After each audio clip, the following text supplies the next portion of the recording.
Hello and welcome to another episode of Earth911's Sustainability in Your Ear. I'm Mitch Ratcliffe, your host, and this is another innovator interview.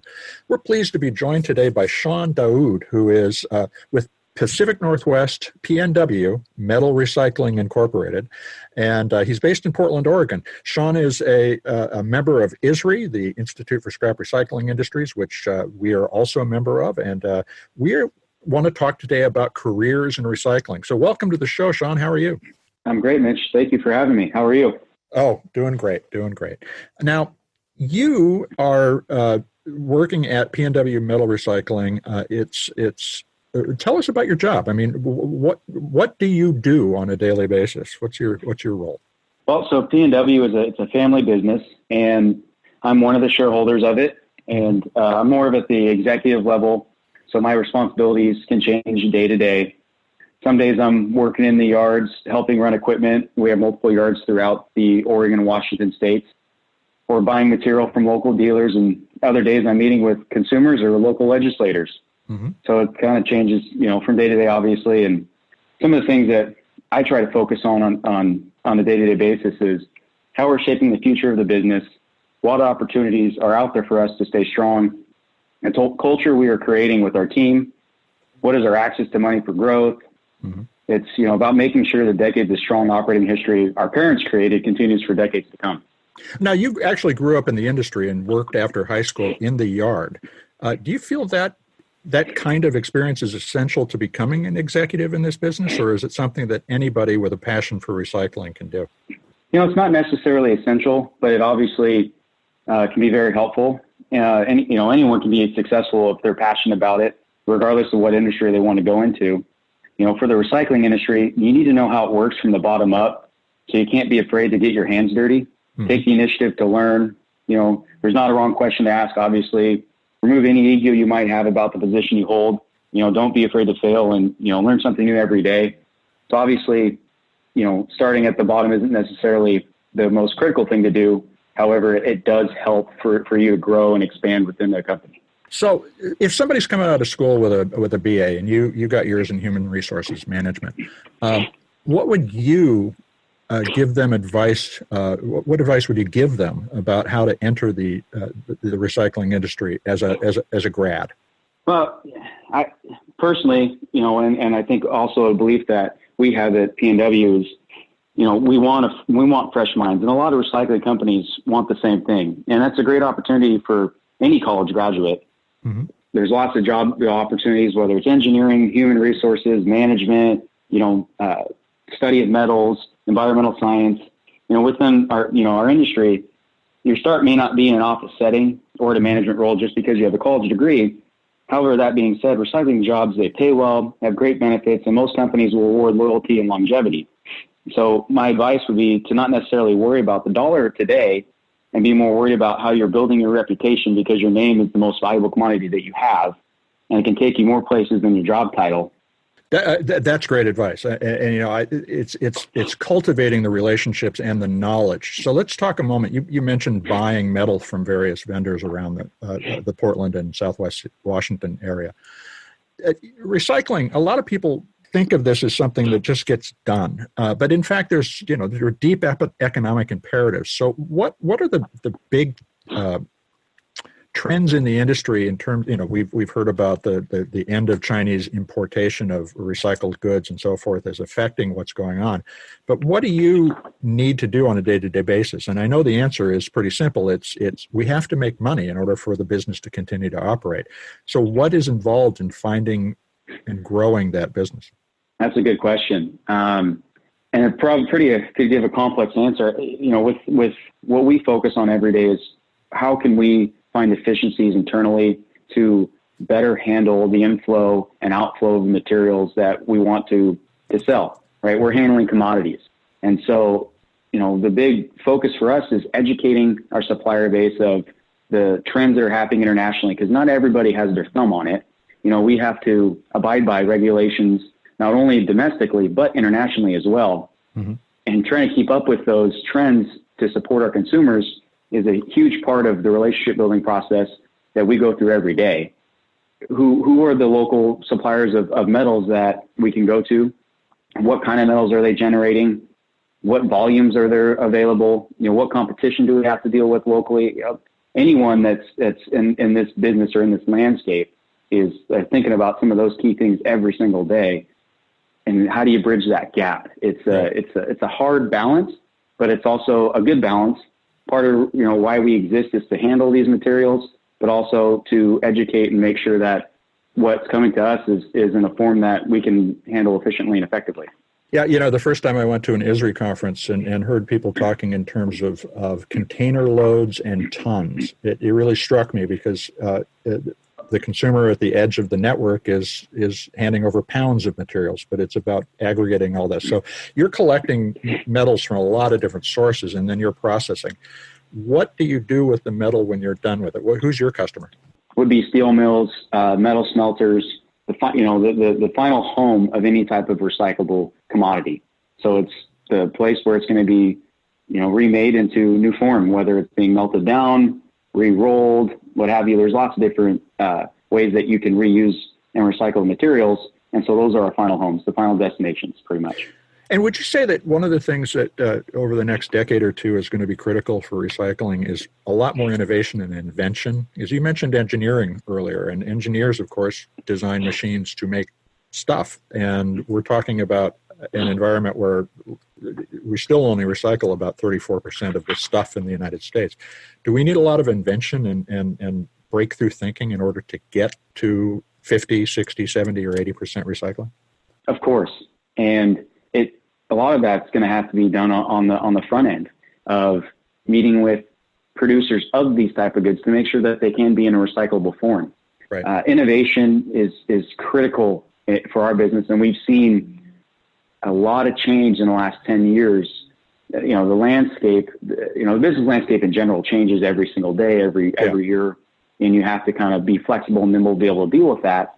But educated individuals that can come in and help with that, like I was saying, fresh ideas, that's what we need. And there are lots of schools now on the college level that are looking into that. ISRI has funded some of those projects at different universities. We've seen, give you an example, on the shredding side, you shred this material and you're bringing it down to smaller forms to better handle. There's magnetic sortation, but there's also electromagnetic sortation. There's X-ray sortation. There is density sortation. There's air sortation. There's color sortation. There's so many different ways to pull these commodities out of that stream, and that obviously comes through innovation and design. So it sounds like this is a place where disruption from within various organizations is probably going to reshape the environment pretty substantially over the next decade. And it certainly has, and will continue to. So now let's talk about your involvement with ISRI. You're vice president, I believe, of the Pacific Northwest chapter, and you've participated in standing up and running conferences to get people together. And as you've pointed out already, this is business as usual in the sense that you have to be able to network and develop relationships. Why is it important for a recycling professional to get involved in a professional group like ISRI? Well, many local networking organizations like a Rotary Club or a city business group will have a diverse group of companies, but it may not have a core group of recyclers.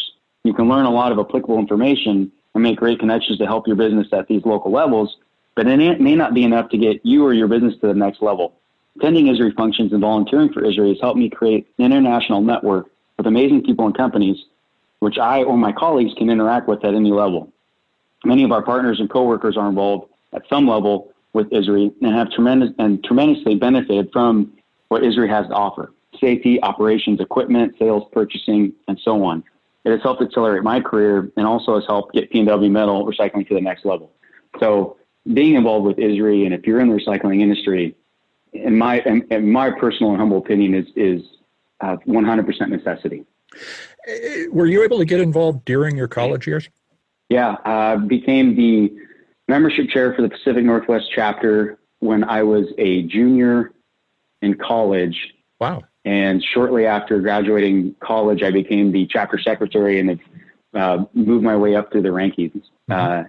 And it's local members that help get you involved. It was a good friend of mine, unfortunately he's no longer with us, but I knew him since I was a kid, and he was a good friend of my father's. while he was coming up in the business, got my father involved with ISRI. And it's that kind of support, that kind of, I would say, nudge that we need to see from kind of the generation that's currently leading, or some of the past leaders that are still around trying to help influence. Need to, kind of give that nudge to the younger generation, saying, hey, get involved.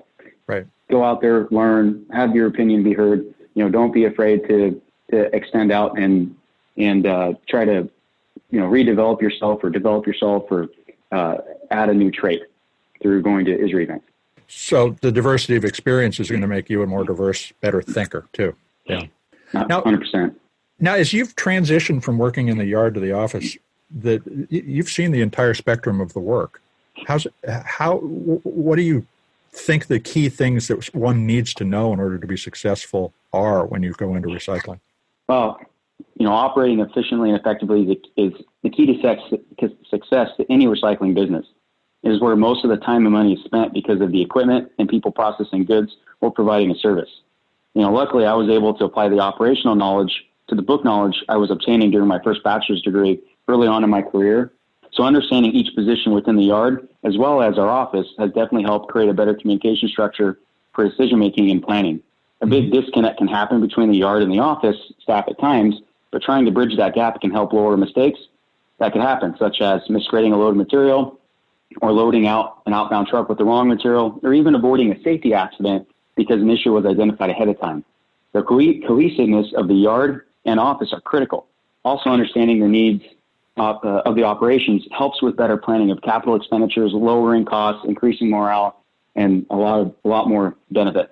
So you're describing a very common environment, one where teamwork is becoming increasingly more important, where the sharing of ideas and collaboration, even across different levels in the organization, are starting to break down some of the old ways we thought about, working in the office versus working in the yard. You actually have the ability to be pretty fluid moving between those two parts of the business, it sounds like. Do you think people working in the yard, their ideas, are they becoming more critical to the overall performance of the company? By far. Without the input from the yard, the operations teams, we can't understand how to sell in terms of volumes, insert commodity bases. We need to understand when we need to make capital expenditures, when is it too expensive to keep repairing the machine, when should we just buy a new one, staffing in the yard, what are hours looking like?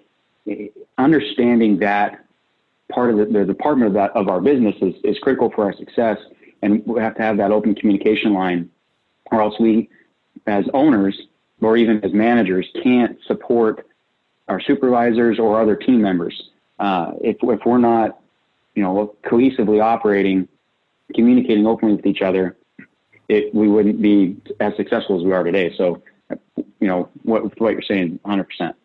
So I'm curious, do you use a lot of tools, phone-based tools, or is it mostly people talking to people? Everybody has in the yard a radio. So there's, radio communications. We're using email. We're using cell phones. Daily reports that are completed by certain operators that are given to the managers to kind of track production of certain pieces of equipment, data tracking, whether it's on the scale for inflow, outflow. We use all sorts of types of analytics, but also, many types of spectrums of communication. Again, a very modern workplace. I think a lot of people, when they drive by a yard, they see the piles of scrap, but they don't see what's connecting that scrap to the marketplace. And so this is really interesting. Now, let me ask you a couple of questions to reflect on the kinds of innovation you've seen since you started. Now, how has the industry changed since you were working in it at first in high school? Dramatically. It's changed a lot, and a lot of those changes are almost kind of blurred. It still seems like I'm, running a loader on a Saturday morning over the weekend at times, but we definitely have more regulations to follow, not only in the U.S., but overseas, as I kind of mentioned earlier. Right. Product quality demand has increased dramatically, and recovery rates are being improved to a microscopic level, it seems like. The business, as I said before, the business landscape changes on a consistent basis now. And more than ever, our company has been keeping an eye open to changes coming up the pipeline. Our business, needs to stay nimble to change with the times.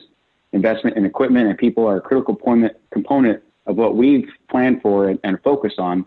Having the right piece to handle flows in and out, but also the right people to know how to handle every situation. It definitely takes a family to run our business, and we have a pretty big, massive family to run this company.